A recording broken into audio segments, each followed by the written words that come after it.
নমস্কার ভক্তবৃন্দ, আজকে আপনাদের সামনে বিশেষ একটি প্রয়োজনে আমাকে আজকে অনেকেই ফোন করেছে যে নির্জলা একাদশী।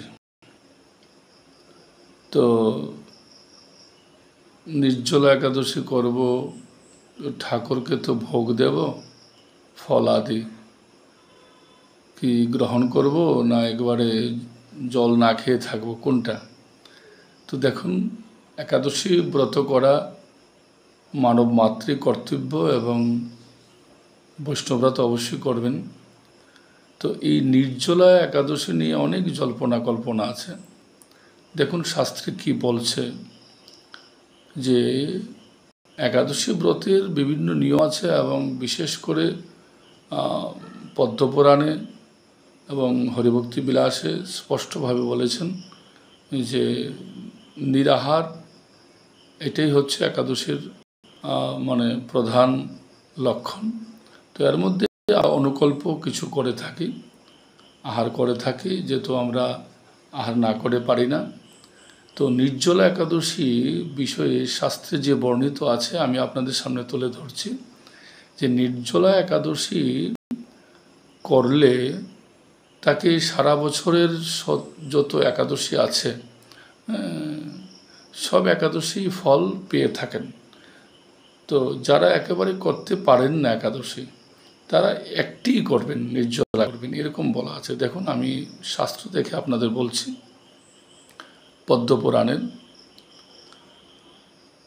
পদ্মপুরাণে লিখিত আছে, ভীমসেন ব্যাসদেবকে জিজ্ঞাসা করেছিলেন, হে পিতামহ, আমি তো উপবাসে থাকতে পারি না।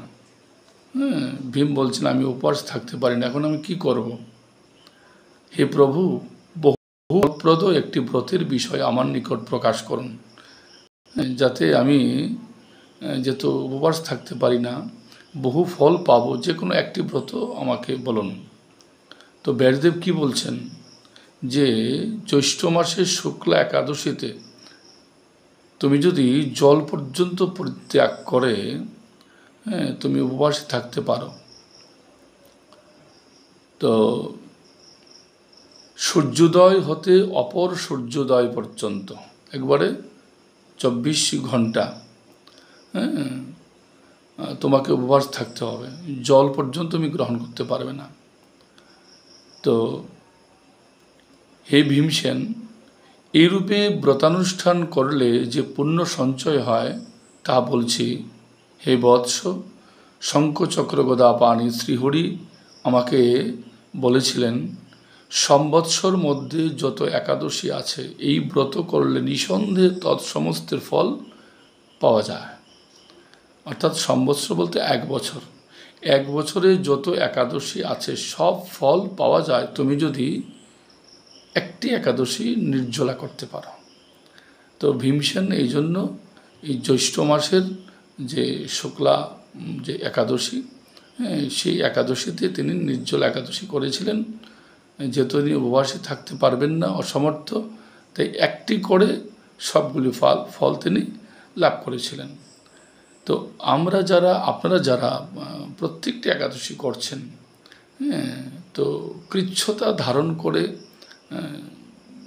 দেহস্থিত ভগবানকে কষ্ট দিয়ে বা জোরপূর্বক বলপূর্বক একবারে জল না খেয়ে থাকা, এটা এরকম নয়। যারা পারেন তারা পারেন, ভালো, একাদশীতে উপবাস থাকাই বিধি। কিন্তু যে কথাটা জিজ্ঞাসা করছেন আমাকে, যে কালকে নির্জলাই থাকতে হবে, ভগবানের প্রসাদও পাবো না, কিন্তু বিষয়টা বোঝানোর জন্যই আমি আপনাদের কাছে ভিডিওটা তুলে ধরলাম। যে ভীমসেন বলছেন আমি অসমর্থ, তাই আমাকে একটি একাদশীর কথা বলুন, যে একাদশীটা পালন করলে আমাকে আর বছরের যত একাদশী সব আমার ফল হয়ে থাকে। তো আজকে যারা আমাকে প্রশ্ন করেছেন, জিজ্ঞাসা করেছেন, তাদের উদ্দেশ্যে ভিডিওটা আমি পোস্ট করলাম। তো একাদশী ব্রত করবেন, শাস্ত্র নিয়ম অনুসারে করবেন, ফল আহার করে, জল আহার করে করবেন। যদি না পারেন এগুলি করবেন, অনুকল্পভাবে করবেন, তাতে কোনো আপত্তি নেই। ভগবান এবার করুণাময়। কিন্তু এই একাদশী নির্জলা থাকতে হবে। আপনি তো সারা বছর একাদশী করছেনই, তাহলে এটা এইভাবে নির্জলা থাকবেন কেন? এটা শাস্ত্র তো বলছেন যে ভীম পারবেন না বলে, অন্য একাদশীগুলি পালন করতে পারবেন না বলে তার বেলায় ব্যর্থের বিধান দিয়েছেন।